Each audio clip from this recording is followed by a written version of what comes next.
If you want a Burger King Whopper, you can't go to anywhere but Burger King to get that Whopper. And that's going to basically shut the door on a lot of potential customers who don't like a Whopper. But for the people who do, it's guaranteed business. They don't have to sell the Whopper to these people. They already know what they're coming for, and that's why they're coming to them. In my business, I want to look at from the same way, from the same vantage point, and I want to take that same approach that other people are doing. What's up, everyone? Welcome back. I'm sorry to have missed you last week. Truth be told, the girls went to sleepaway camp for a full week. So Rachel and I had no kids at home, and we went on a bunch of dates. I worked a little bit more than anticipated, and we did some things for ourselves. Also, my last Tuesday was 110% devoted to the main podcast, some things that Nick and I are doing on the back end, with some online coursework, and I did not have time to get in and record something that I felt would be of value. So spoke with Doug. Doug's like, well, let me put it off for this week. So that's what I did. That conversation was after the fact when he logged on to edit my podcast and it wasn't there. But I'm back.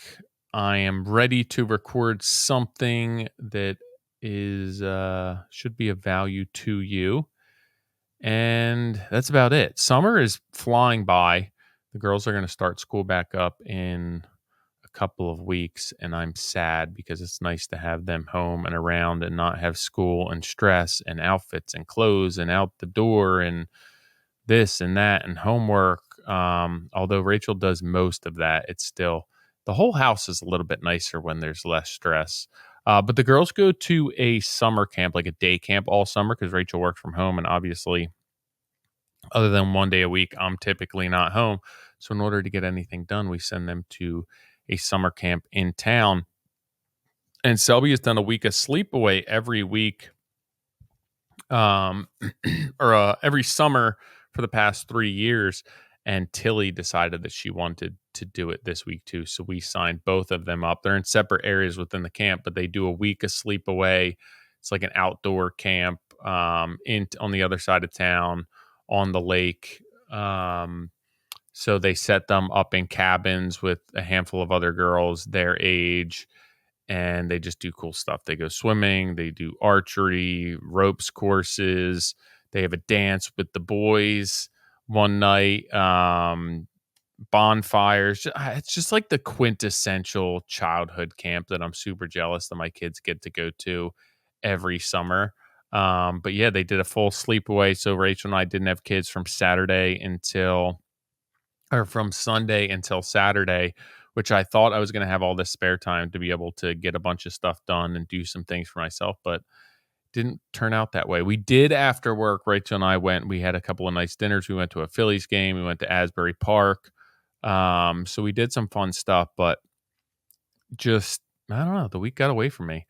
I worked a little bit more than normal just because I didn't feel that I had to get home to give a hand with the kids. And then we were selfish and took some time to ourselves. So it was nice being without the kids. Obviously, we missed them. At this point now, it's been 10 years with children in our lives, so we sometimes didn't know what to do or say to each other. But they got home and they annoyed us, and we were ready for them to go back to camp pretty quickly. No, I'm just kidding. Well, some, but no, they've actually been good. And it was so fun to see them and pick them up and hear about their camp story. And I'm so proud of them. Selby, she loves it. She wants to go for 2 weeks. Tilly, at this point, just turned 8 this summer, and to spend a week without your parents at a sleepaway camp with no contact with us. There's no cell phones. There's no communication. They can write us letters. We can send them letters, but no iPads, no computers, nothing. And she loved it. And I just feel like as an 8-year-old, that's a big girl thing to do. And I'm super proud of her and getting out of her comfort zone and doing that and putting herself out there. Selby, it's expected. That's who she is. She loves that type of stuff. But Tilly, she did it, and I'm super proud of her. So that's what last week looked like, and as to why I did not record a midweek, but here I am. I want to talk. I want to speak today about why I got away from competitively bidding jobs and what that looks like for me. Um, so a handful of years ago, I was talking to my buddy Mike Telich from Telich Homes, and I was just discussing with him the struggles of what I was doing and running around and pricing projects and customers not understanding what I did and feeling as though I waste my time. And I was vetting customers, but I was still there was some getting through. And he just turned to me, he's like, "Well, why don't you just tell people you're not bidding projects?" He's like, "With the type of work you do and how much work do you need, I can't imagine that you'd want to be bidding projects. It doesn't really align with what you're doing." And when he said that, it seemed as though he was speaking Spanish. It made no sense to me. I couldn't understand, like, how could you go from, like, that's all I ever knew was bidding projects, and somebody got a hold of you, you asked them, no matter what you were doing with vetting, you ended up having to get them numbers essentially, to compete with other people. And I was landing jobs that I wanted and things seemed to be okay, but I was putting a lot of work into the business that I didn't feel I was able to capture. And I was tired of working so much. I was tired of entertaining leads and giving away my time for free and just saying that, hey, that's the industry. That's what we have to do.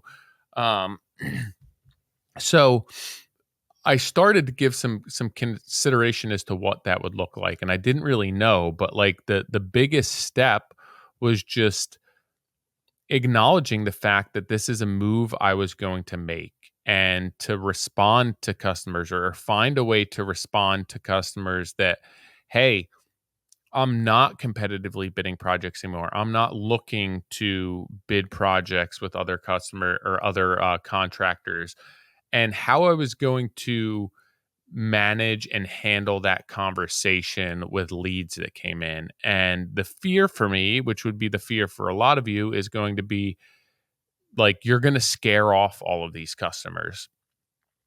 And that's scary, but realistically, that's what you want. Like, that is exactly what you want, because there may be a chance that somebody's going to hire you, but at the end of the day, if you're differentiating yourself enough and creating enough value through your system, your processes, and what you do,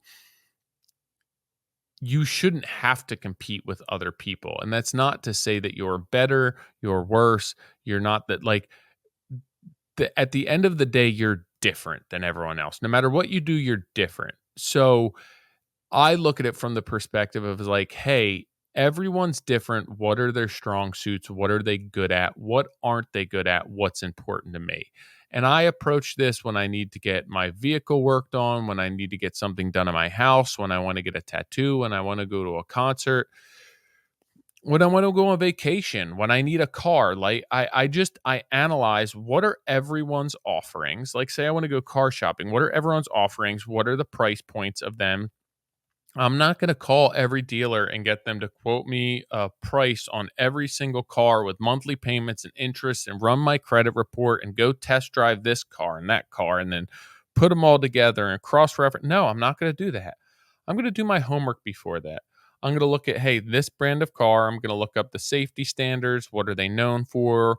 This car is generally in this price point. This is what they offer. I'm going to understand that the luxury vehicle is different than um the more middle of the road vehicle, the more modest line. I'm going to understand what, hey, if it's leather, it's going to cost more. There's a bigger engine in that. There's a better warranty. It's safer. It has like, I'm going to do my homework to understand, like, where I need to be as far as my wants, my needs, what are the non-negotiables, and then what's important to me, and then also what I can afford, what my price point is, before I narrow that down and say, hey, this is the type of car that I want now. How do I make this happen? What do I need to save? What do I need for a down payment? And if at that point, like, I go through this and it doesn't work, I can find another option, but I'm not going to waste everyone's time. I'm going to know what I want and what's important to me before going to any sort of car dealership and figuring out what car I'm going to get. It's the same thing with dinner. It's the same thing with getting a piece of art made. And I don't feel that our industry is like that, but I want to position myself in that way. So the conversation with customers when they reach out to me at this point is like, hey, basically, why are you getting a hold of me? What's important to you? Why me? And if they don't know why they reached out to me, they're probably not going to hire me. So I didn't know this at first, and I didn't understand how I was going to navigate this whole conversation about, hey, I'm not competitively bidding.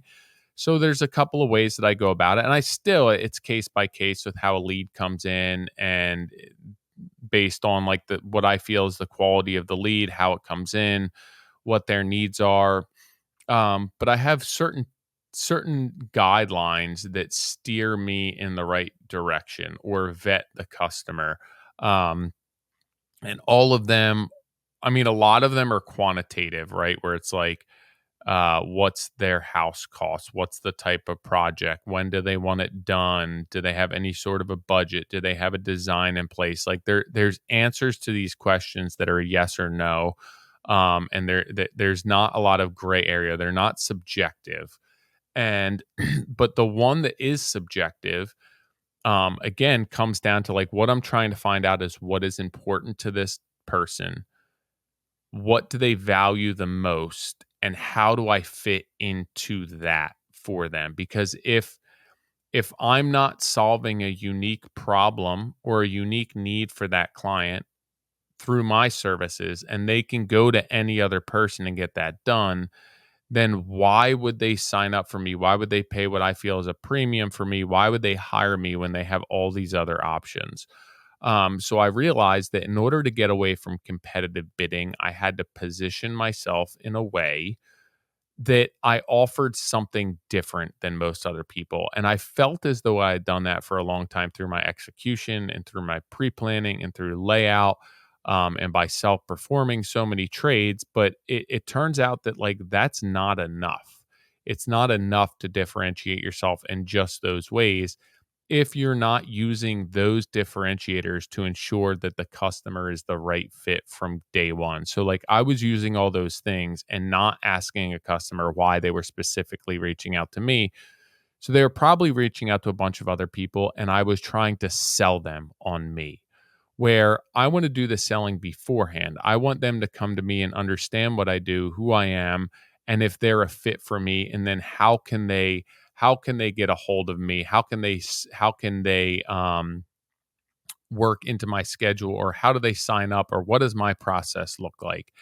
And one of my main questions that's not quite so subjective is, hey, how did you hear about me? Why are you reaching out to me? Like, what are you looking for in a contractor? Because there's certain things that I do well, and there's certain things that I don't do well, and there's certain price points that I fit into, and I just want to ensure that that customer is the right fit from the get go.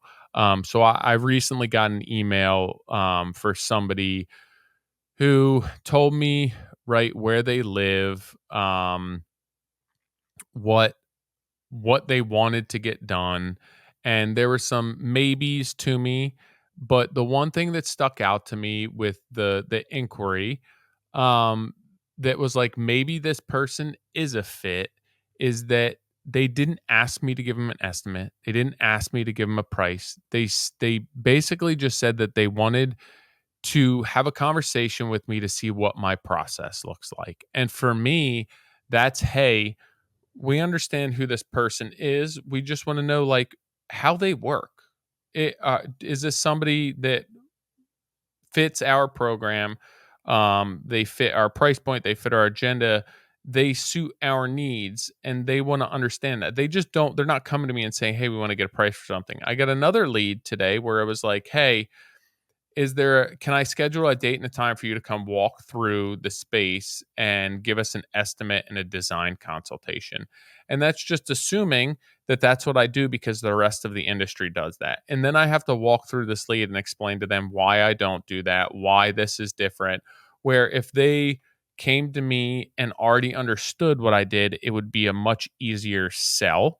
And they're coming to me for a specific reason. So I had two separate leads came in on the same day, two different towns, and one spoke a certain way to me and told me, hey, this customer's probably more of a fit, a unique fit for me than somebody else. Um, so by wanting to get away from competitive bidding, I had to start understanding who I was, what I did, and what how I could serve my customers different than other people. Because if I'm not different and I can't solve unique problems for them, then they can just go to anyone else. So yeah, they can email six contractors and say, "Hey, can you come give me a design consultation and come visit my house for free?" And that's what's expected, and I'm no different than anyone else, so yeah, I have to play that game. But if I can position myself in a way that what I do is truly different, or at least different than from most of the people in my industry, and that doesn't mean that I do the highest quality of work, that doesn't mean that I do execute my work the quickest, that doesn't mean that I have the best paperwork. I just have to know what it does mean. Does it mean that my site protection is immaculate and that I specialize in live-in renovations? Does it mean that my design process ensures that we can get them something designed that meets their budget, and walk them through that process and bring all of my subs on board? Does it mean that my execution is very high level? Does it mean that our built-ins are sprayed in place with a special finish that doesn't harm their family, but it creates a seamless look? Like, what is it that I do that's different? And it could be good for some people, it could be bad for other people, but it's different. So now I'm positioning myself where it's like, hey, if you want this, you can't go anywhere else, right? Where it's like, if you want a Burger King Whopper, you can't go to anywhere but Burger King to get that Whopper. And that's gonna basically shut the door on a lot of potential customers who don't like a Whopper. But for the people who do, it's guaranteed business. They don't have to sell the Whopper to these people. They already know what they're coming for, and that's why they're coming to them. In my business, I want to look at from the same way, from the same vantage point, and I want to take that same approach that other people are doing. So there's ways that I have been helping.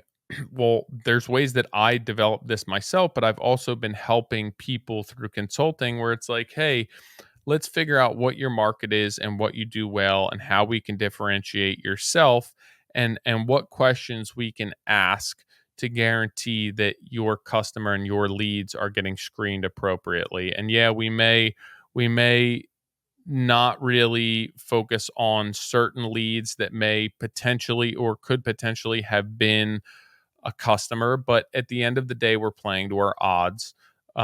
We are looking to sign the customers or devote the energy to the highest qualified lead. And so we want to play to our chances. And that's not to say that we're not going to turn away certain customers who may have been the best customers in the world, but we have to play to our odds. There's so many hours in a day. There's only so many of us. We're all structured differently. And I want to spend my time the most valuable and the most useful way possible. And that's understanding first who I am, what I do, and second, who my customer is and how I can solve their needs. Um, and I've been helping. Again, that's something that I developed myself, and it could be something that's very simple that you do on a daily basis that you think is just normal for you, but you're going to look around and realize, hey, this is something that I do because this solved a problem for me, or this was a challenge that my customers face, so I integrated this into my business. And that's not something that you're selling the same thing as everyone else, when you should be focusing on these unique values that you possess. And that was the ticket for me to get away from the competitive bidding, the competitive market, the running around and getting this person an estimate, that person an estimate, bidding jobs off of a verbal scope of work, competing within a market that did not align with who I was as a business, people choosing a contractor based on a price, even though the scope of work may have been completely different. Um, so those were all the things that I wanted to get away from. And I understood that I didn't need a ton of work to make that happen, right? I don't need 2 dozen jobs a year.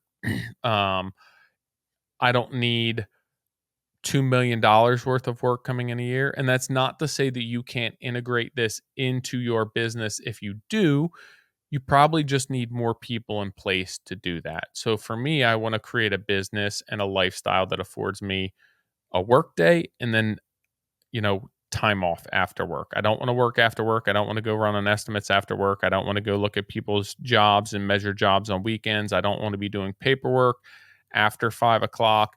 All of those things that I did for years that created so much angst for me, and I sacrificed for my business, and it took me away from my family. It took me away from hobbies. It took me away from enjoying a lot of my life that I just devoted to customers that never even hired me in the first place. I wanted to get away from. So I established a business um, that's very streamlined, very efficient, very lean, and I can afford to only take a handful of projects because I'm playing to a specific customer who wants what I do. And again, that's not to say that as a larger company, you can't do this, but you need to create a higher volume of work. So your standards and who your customer avatar is may not be as tight of constraints as mine because you need more customers than I do. You need to drum up more work. You need to keep the wheels in motion where I don't necessarily need to. I don't have a machine to feed. I don't have to keep the fires turning, so to speak, right? I can do 3, 4 jobs a year and it will cover the cost of business and make me the money that I need to make. Pros and cons to that, obviously, but that's just the business that I prefer for all of the reasons that I do. Um, but if you have a business, right, of 2 people, 3 people, 5 people, 10 people, there's ways to structure your business in order to do this. You just need the people in place, and you need to understand the parameters of your customer and of your business that you can still differentiate enough and offer enough value in other areas that you're not bringing the value by competitively bidding something. That's the big thing for me is I didn't want to provide value, and I never felt that I was providing value to customers through pricing or through free estimates or through free design consultations. I was providing a ton of value, but it was of no value to me. It was only valuable to customers and customers who didn't actually value it at all. So now I want to find the customer who truly values what I do and wants to understand what my process looks like, to see if I'm a good fit for them. Right? They understand that, yeah, they want what I do, but that doesn't necessarily mean that they're a fit. um, so again, it's defining who you are, what you do differently, and how you can serve your customers to differentiate yourself from a lot of your competition. And that was really the first step in understanding how to get away from competitive bidding, how to say no to people who wanted me to go give a free estimate. And then I needed to transition to, hey, if that's not what I'm going to do, what how am I going to approach, or how am I going to follow up with a lead? How am I going to approach a construction contract? How am I going to approach pricing a project, establishing budget, working towards a contract? And that's where my pre-construction comes into place, and what I'm putting in place to essentially be paid before the project commences and before there's a work contract in place. What am I doing to provide even more value to my customers while getting away from competitive bidding? Again, how am I serving them? How am I providing them a unique solution for problems that they've experienced? And the avenue by which I'm getting there cannot be by providing them a competitive bid. And obviously, there's many things that I do from the construction aspect of the business that do that, but also the pre-construction. Um, so that being said, Nick and I have been working a ton, like months at this point, on documenting a bunch of our pre-construction. what that looks like, how we integrate that, what our templates are.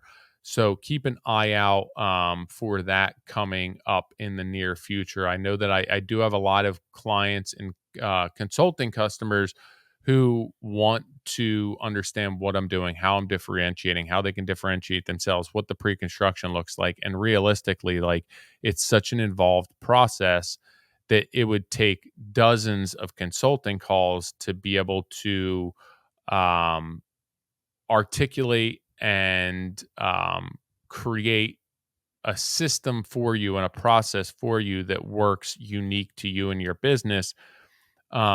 So I would rather be able to document what I do and relay that so that you can then integrate that into your business how you see fit. So keep an eye out for that. Again, I know that I have a ton of consulting clients who want to know more about this, and even a couple emails I've gotten this week looking for a little bit more insight on my entire process. And I'm going to say, yeah, we can dig into that, but I think that the more valuable route is going to be in the future, when you have access to this entire process and all of these templates and everything that comes along with that. So if you are interested in that, I would say hop on the website moderncraftsman.co and sign up for the email list, because that's going to put you on our radar as far as notifying you when anything coursework related comes to fruition, when new podcasts come out, when we have more documents, more templates to offer all of you. So again, it's moderncraftsman.co. If the pop-up doesn't come up or you're not on the email list, you can scroll all the way down. That's one way you can sign up for the email list, or you can hit the extras tab. When you hit the extras tab, there will be a drop down with a free labor burden calculator and a free pre-construction agreement template, which is very fitting if you're looking to get into pre-construction and you want to know more about that. That would be another preliminary step that can be helpful to you. As far as consulting calls go, I know I've had a fair amount of people reach out recently. I took last week off and I am taking this week off. I have too much going on that I haven't been able to take any consulting calls. So I apologize to people who have reached out, but again, it's first come, first serve. I'm usually only scheduling a week or two out in advance as far as consulting calls to hop on and kind of dig into your business and what you're doing, or shed some light on what I'm doing to create profitability and success within my business and within my space of being a smaller owner operator type contractor, a higher profit, lower volume contractor. So if you are interested in that, the best place would be to shoot me an email, tyler@trghomeconcepts.com, and I will get you something scheduled. Again, if you're interested, I would reach out sooner than later, because I skipped a week. I didn't have time. And then I'm going to be skipping this week as well. So if you don't want to be backlogged there and you have something that's more pressing, shoot me an email and I can get you scheduled that way. Also, again, sign up for the email newsletter, moderncraftsman.co. I appreciate all the support, all the love, and I appreciate your patience as I took last week off to spend some time with my wife, Rachel, while we were childless for the week. Good to be back on here. I'm excited for the next couple of weeks to keep moving forward. And if you have any questions, also reach out, Tyler@trghomeconcepts.com. All right. Thanks, guys. I'll catch you next week.